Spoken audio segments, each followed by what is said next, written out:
Marseillaise, puisque on est du côté de Johan Zarco. En tout cas, je dis au bon endroit, on ne va pas lui porter malheur.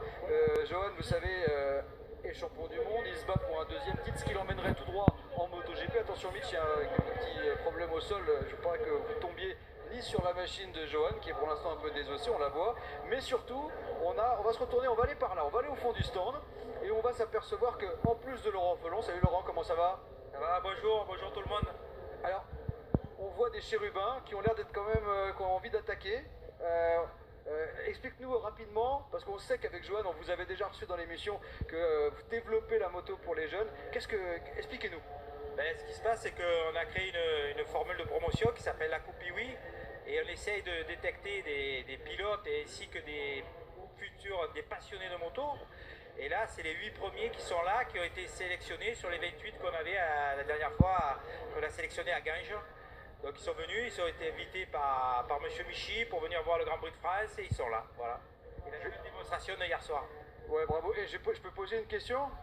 Est-ce qu'il est gentil, Laurent Felon? Oui, Il crie pas trop fort? un peu. Mais est-ce que c'est sympa d'apprendre? Qu'est-ce que tu aimes bien faire avec eux dans la moto? Ben, rouler c'est bien. Pousser, je sais pas trop. Tu sais pas trop. Et tu t'appelles comment? Noah, Noah. C'est que des garçons autour de toi? C'est pas trop compliqué? ça va. Comment tu fais pour t'imposer? Est-ce que Johan il te donne des trucs?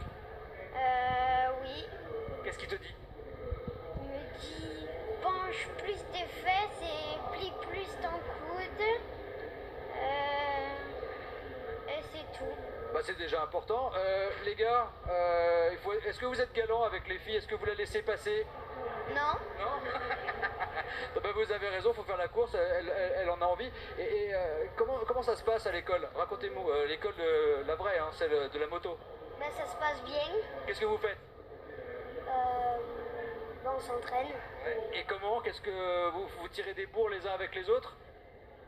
Euh, Vous faites la course? Il y en a oui, mais il y en a ils ont pas encore commencé. Qu'est-ce qui vous a donné l'envie? Tiens, je viens derrière, ils sont un peu plus grands. Qu'est-ce qui vous a donné l'envie de faire? Qu'est-ce qui t'a donné l'envie de faire de la moto? Quand j'ai appris qu'il y avait l'école de moto, j'y suis allée pour voir et ça m'a plu. Mais depuis petit, je suivais Johan. Donc. Depuis que t'étais petit, parce que maintenant effectivement t'es fait partie des grands. Et comment ça se passe à l'école? Bien, très bien. Qu'est-ce qu'il t'apprend? Qu'est-ce que te dit Johan? Est-ce qu'il dit des bêtises de temps en temps? Non? Jamais. Bon, merci beaucoup les gars. Attendez, j'allais voir Johan du coup qui est au fond. Vous êtes tous entourés, vous êtes évidemment, c'est grâce à vous tous hein, parce qu'il faut les montrer quand même ces gens-là. Mitch, regarde, on va faire un petit panneau pour montrer tous ceux qui bossent et qui permettent à ces jeunes de pouvoir être là et surtout de pouvoir promouvoir le sport moto. Et ça c'est important auprès des jeunes parce que c'est là où effectivement on a envie que ça se passe. Johan, d'abord un mot sur cette école. Qu'est-ce que vous, ça vous apporte? Moi, ce que ça peut m'apporter, c'est, on va dire, de me rappeler comment j'étais petit. Et c'est bien de se rappeler d'où on vient, comment on était, comment on a progressé et le temps qu'il a fallu. Et ça, donc, ça me permet de mettre cette petite alerte. C'est vrai qu'au départ, c'est quand même l'initiative de Laurent. Moi, après, je suis parce que, on est ensemble et on fait ça. Mais de les voir évoluer, c'est vachement intéressant.